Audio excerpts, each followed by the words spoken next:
తనకంటూ సొంత గూడు లేదు, సరైన గుడ్డ కట్టే పరిస్థితి లేదు, ఆఖరికి ఆకలేస్తే తినడానికి తిండి కూడా లేదు. రోజు భిక్షాటనం చేస్తే గాని కడుపు నిండదు అతడికి. అయినా 10 ఏళ్లుగా ఏ దేవాలయం దగ్గరైతే భిక్షాటనం చేశాడో అదే గుడిలోని విగ్రహాలకు వెండి కిరీటాలను చేయించాడు. ఇతని పేరు ఎడ్ల యాదిరెడ్డి. స్వస్థలం నల్గొండ జిల్లా చింతాబాయి గ్రామం.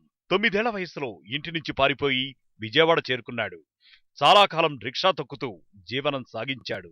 40 ఏళ్లు వచ్చేసరికి ఆరోగ్యం దెబ్బతినడంతో రిక్షా తొక్కడం ఆపేశాడు.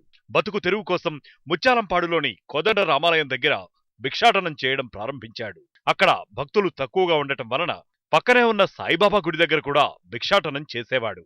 ఇలా 10 సంవత్సరాల పాటు భిక్షాటన చేసి ₹1,00,000కు పైగా డబ్బును కూడబెట్టాడు.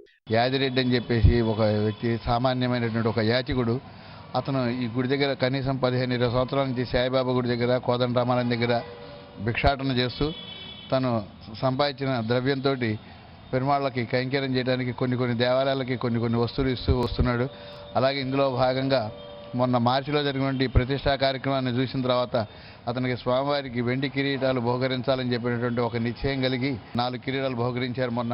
భిక్షాటన చేయగా వచ్చిన డబ్బుతో యాదిరెడ్డి జీవితం సాఫీగా సాగిపోతున్న సమయంలో ఒక్కసారి ఆరోగ్యం దెబ్బతింది. దీంతో అతని ఆలోచన ఒక్కసారిగా మారిపోయింది. తాను మరణించేలోగా తన దగ్గర ఉన్న డబ్బును ఓ పవిత్ర కార్యక్రమానికి వినియోగించాలని నిర్ణయించుకున్నాడు. అలా భిక్షాటన ద్వారా వచ్చిన డబ్బులతో సీతారాముల విగ్రహాలకు వెండి కిరీటాలు చేయించాడు. దీనికి సుమారు ₹1,50,000 ఖర్చు చేశాడు. దత్తాత్రేయ విగ్రహానికి వెండి కవచం చేయించి సామాన్య భక్తులు కూడా ఆశ్చర్యపడేలా చేశాడు. ఈ కిరీటాలను తన చేతుల మీదుగానే దేవస్థాన చైర్మన్ గౌతమ్ రెడ్డి ఆధ్వర్యంలో స్వామికి ధరింపజేశాడు. ఈ గుడి వాళ్ళు నేను ₹1,00,000 ఇస్తామంటే కూడా గుడి వాళ్ళు ఈ గుడి తాలూకా వాళ్ళు నమ్మలే. అమ్మో ₹1,00,000 ఇవ్వటం ఏంటి, ఈ దగ్గర అని అనుకున్నారు.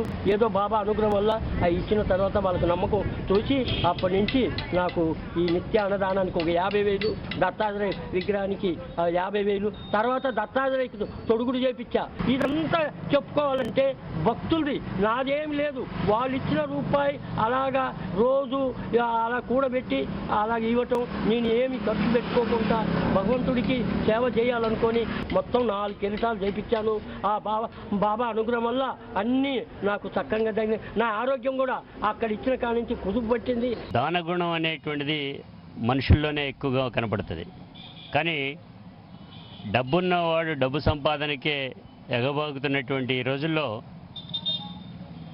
రూపాయి అడుక్కుని యాచిక వృత్తిని చేసుకుని జీవనం సాగిస్తున్నటువంటి యాదిరెడ్డి అనేటువంటి ఆయన మహోన్నతమైనటువంటి వ్యక్తిగా ఈ రోజున మనందరి ముందుకు రావటం అనేటువంటి జరిగింది.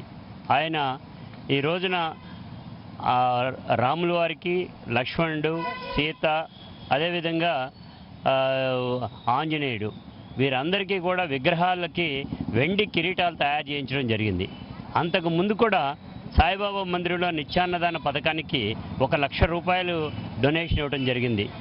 సంపద పెరిగే కొద్దీ మనిషి ధనవంతుడు మాత్రమే అవుతాడు, కానీ మంచితనం పెరిగే కొద్దీ గొప్ప వ్యక్తిగా మారతాడని యాదిరెడ్డి మరోసారి నిరూపించాడు.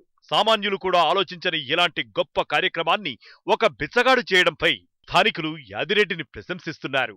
ఏ స్వామి సన్నిధిలో భిక్షాటన చేసి సంపాదించానో ఆ స్వామికే తిరిగి విగ్రహాలను చేయించడం ఆనందంగా ఉందని చాలా వినయంగా చెబుతూ తన ఉదారతను చాడుకుంటున్నాడు యాదిరెడ్డి.